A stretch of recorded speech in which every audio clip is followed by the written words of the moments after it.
The Intrusion by Shashi Deshpande.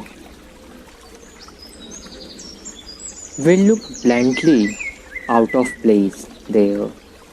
Tiny houses, almost miniature ones, but neat and clean.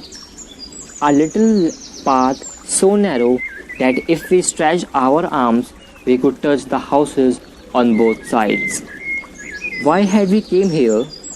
I walked stiffly, self-consciously, trying hard to seem unaware of the stairs, the curious eyes that followed us. I wished I could turn around and stare back with the same frank curiosity, but all I could do was to peep covertly through the corner of my eyes. Men in checked lungis, sitting at fishing nets, drying fish laid out in the rows of poles.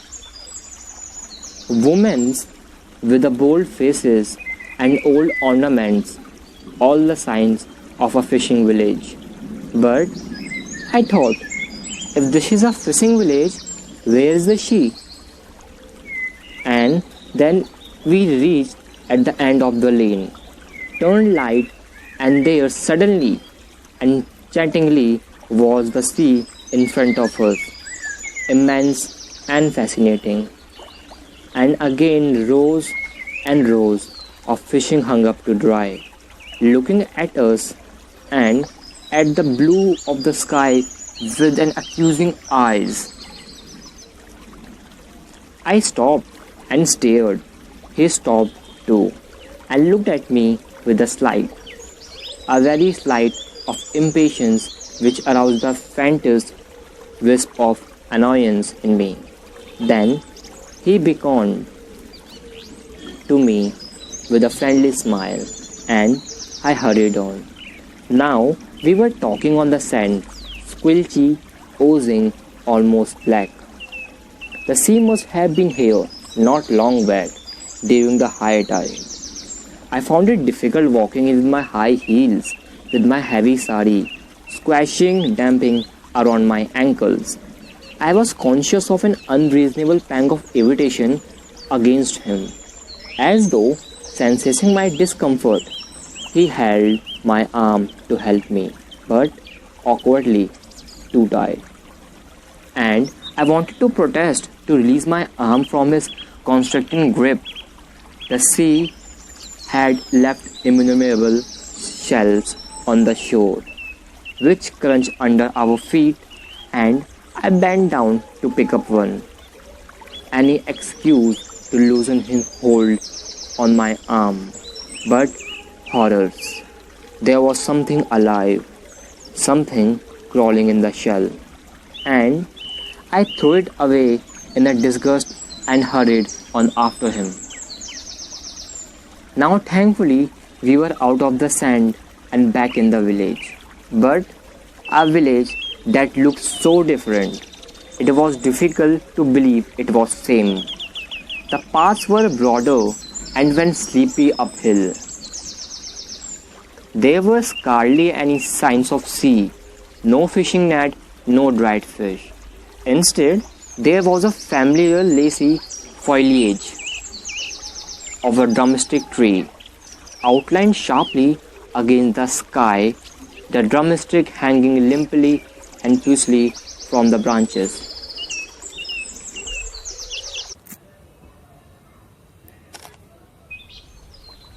I had no time to look around.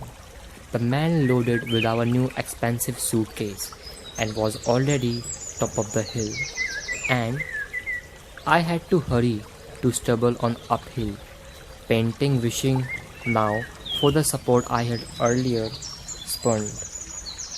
"We are almost there," he said encouragingly. And yes, we had left all the hurt behind us.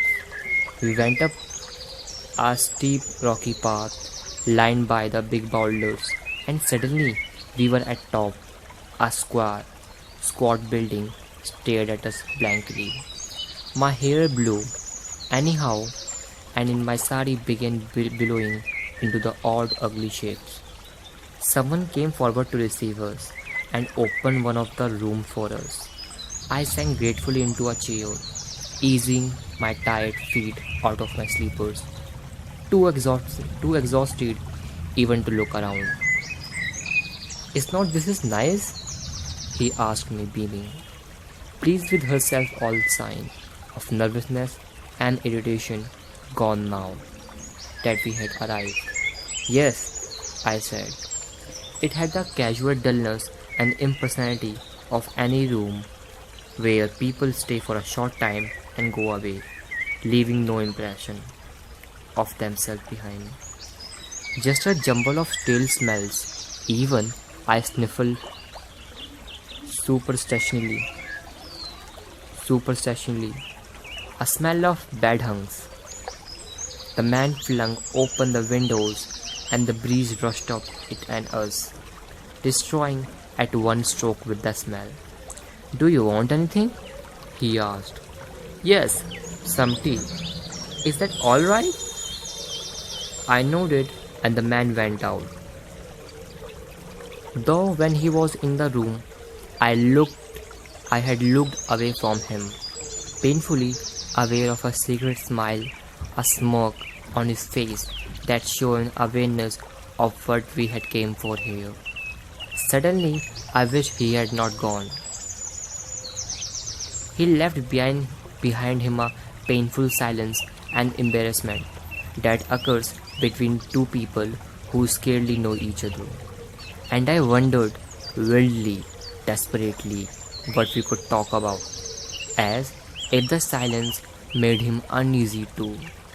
He began to move about the room, tunelessly. Then he suddenly burst into speech, telling me how fortunate he was to get this place for our honeymoon. What a luck, he said, that one of the top executives who has came here had cancelled his visit at the last minute, so that we were here by ourselves. Complete privacy, he smiled, emphasizing the words, and suddenly I felt completely sickened. He went on unaware of my feelings, tell me it was the only luck few who get this place to stay. And then I began to wonder about these few, and they did not come here with their families. Somehow, it did not seem to be a like place where children had ever played and shouted, the mother hovering round, anxious and nagging. There was something secretive about the place, something deadpan about the servant face, which made me feel that the man who came here did so with other women. Girls perhaps, bold and faced and experienced, who would laugh and chat with the man, not go through what I was undoing now, fears and remorse. The way I awaited my face from the beds, the sheets looked grubby and the pillow covers disgustingly greasy. Tell the man change the covers and sheet, I wanted to say, but couldn't I? I imagined the man giving me a meaningful looks when I said it, and later, perhaps, he would discuss us with each other's servant, and all of them would make a bawdy jokes and laugh aloud. He went inside.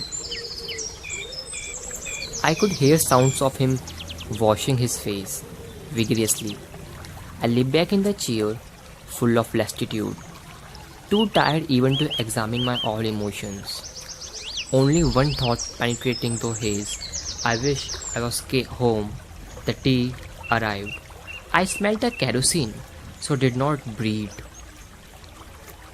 Maybe so did the bread and butter. It was suddenly very hungry and had a sharply pang of longing for the sweets my mother had packed for me.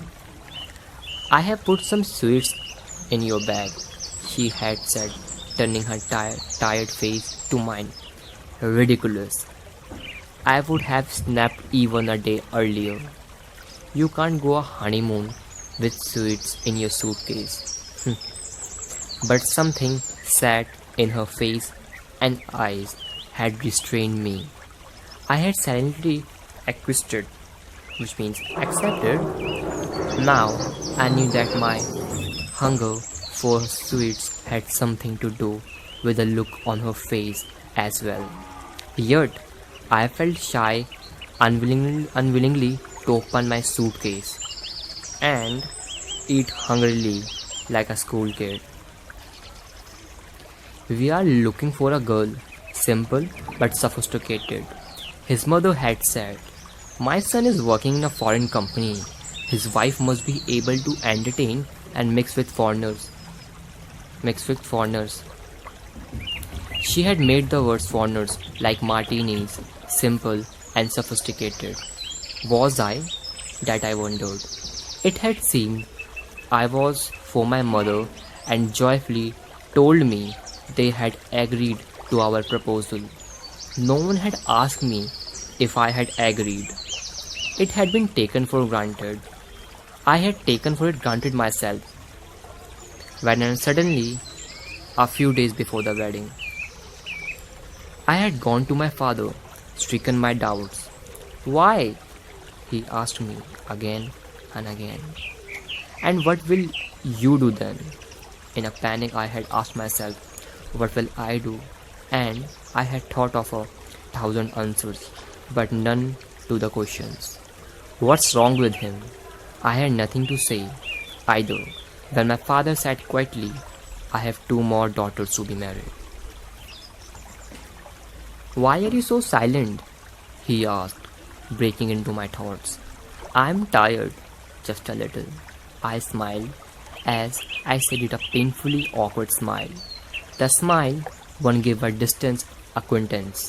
What if I had said, "Now Dad, I have had my tea. Can I go come? Can I go home?" He came closer, looking concerned, and put his arm around me, but awkwardly, stiffly, so that we looked like a two matrimonies, which means like a two alien from Mars. Sitting side by his glasses, his eyes had a sardonic gleam that frightened me. "It's a bit stiffy here, isn't it?" I got up, trying to sound casual. "Let's go out to the veranda. I want to see the sea." Unwillingly, he let me go, followed me out. The sea was far away. There was only breeze and a strong smell of dried fish. The cliff on which the building stood projected out into the sea, giving the beach below us a private, secluded and inviting look. The sand gleamed orange in the light of the setting sun, and even as we stood there in silence, the sun went down swiftly, and suddenly taking us by surprise. I was conscious of a slight headache and found nausea, which means some kind of headache. I had a great longing to go down to scoff my bare toe in the sand to pick up the shells and sit on the rock, letting the friendly waves climb up my bare legs. He would swim, I thought, and call out to me, "Lazy," and friendly, by the way. And I would respond to a wave and a smile, but all this was in future, possibly, if at all. And at present, we were not friends, not acquaintance even, but only a husband and wife. And a slightly gazed look in his eyes, as he hummed a popular tone, told me how unaware he was everything but of what was happened between us, making us a truly husband and wife. When we were, I thought again, not even acquainted with each other. A month back, we had not even heard of each other. "Let's go down to the sea," I said suddenly. Now, he seemed surprised. "Let's go in the morning." "Yes, but before the morning, there is a night." I quailed. At the thought, he saw look on my face and smiled at me. "It's going to be dark soon. Look at the way." Our little path went zigzagging crazily down the cliff. He put his arm around my waist. Don't really want to go down, do you? It was said in my ear, almost a whisper, and it sickened me, which means sick makes me, which makes you sick, like those furtive touches and glances from which faceless, nameless mention crowd. My mind chilled like a frightened horse from the words, from the thought.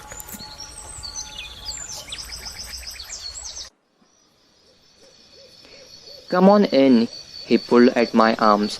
It's getting chilly. So, it was. And dark as well.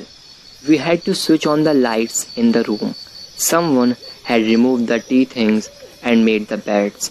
I thought with a wistful pang on my own narrow bed at home and of how I would lie on it, curled into a comfortable ball, reading into the late hours of night. I felt constriction in my throat, a longing for all the things I had left behind me forever, a melancholy that always assails one when away from home, at this time neither day nor night. He seemed unaffected by the atmosphere or in any melancholy, and noisily opened his suitcase, took out some clothes, and went in to change. I sat quietly for a minute, then flew to the veranda, unwillingly to admit, even to myself, that I didn't want to hear the intimate sounds that were seeping through the thin walls and flimsy door. I stood there, leaning against the wooden railings, tugging savagely at my hair, wishing I were anywhere but here with a strange man in a strange room, wishing that I could project myself into the future, gulf this intervening time, and become all at once an experienced, mature woman, one who would not turn a hair at anything. Just then, he called out my name using it so familiarly, with such a proprietor air, that I was thrilled. A little angrily, reluctantly, I went in. "Why don't you change?" he asked, and it seemed to be that there was something hinting at something bad in his tone, something eager and excited about him that put me off. I changed, thankful that my nightdress was modest. His eyes slid over me briefly, and he was once again a nameless stranger. Then they slipped away from me. I opened the door to the veranda. "Where are you going?" "Nowhere. Just out here." "Come here. Let's stand out for a minute." I was pleading now. "No, come here." Unwillingly, I turned and went to him, my legs as heavy as lead, and suddenly his arms were round at me, his face close to mine, his rough chin scraping, hurting my cheek. His embrace was too sudden, too rough. I wanted to scream, to cry out, but somehow I knew that this was just between the two of us. I turned my face from away from him, trying to escape so that the kiss he intended for my lips landed in the air. He let me go. Suddenly, there was a foolish, angry look on his face. His glasses had fallen down in the struggle. Mutely, I picked them up and gave them to him. He was silent while he weaved them and put them on. When he finally spoke, his voice was shrill, almost some note of excitement in it. "What's this? Why you behaving like this?" "Like what?" I tried to keep my own tone level, innocent. "Avoiding me. Don't think I have noticed it. Even since we came here, you have been avoiding me," he ended lamely. "No, I have not. I am not. I was the reflex denial of a child. Do you think I enjoy feeling that I am forcing to myself on you? What's the problem? Why are you acting so strange?" I felt contrite at the sight of his bewildered face, but I had nothing to say. You're not an innocent girl, are you? You know? Yes, I did. No, I was not innocent. In fact, just before the wedding, I had read the books, no secretively, hiding the dark corners but openly, and it was my mother who had blushed like a girl on seeing it. As I had read it, strange shiver had gone over me. Finally, I had drawn the book away in disgust. What thing I had thought one has to do just to propagate the human race. I stood silent, angry, hurt. He waited for my answer. We scarcely know each other, I stammered at last. He seemed flabbergasted. Know each other? What has to do with it? Are not we married now? And how we'll start getting to know each other if you put on such touch me nuttish air. I want to know all about you, I wanted to say. What you think, what you feel, and why you agreed to marry me. And what did not you think? We went through all ceremonies together. Do you like me? Do you like the things I do? Will we laugh together at same jokes, enjoy the same books? And there were all those fears crouching in me. Would his breath smell? And were his huge feet are dirty with uncut no-tails? And did he chew his food noisily? I wanted to tell him how shy and frightened I was, exposing to the mysteries of my body to a man who was very strange. But I could say none of these things to him. Even if I did, I thought looking at his face, he would not hear me. He was keyed up for a different experience, and for him, other things would come later.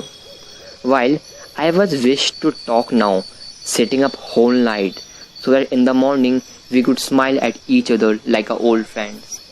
I stammered. As I tried to explain, I flushed. I almost burst into tears, looking at his angry face. The eager looks in his eyes died as I spoke, and finally he turned away from me, violently flung himself on bed, and lay there still.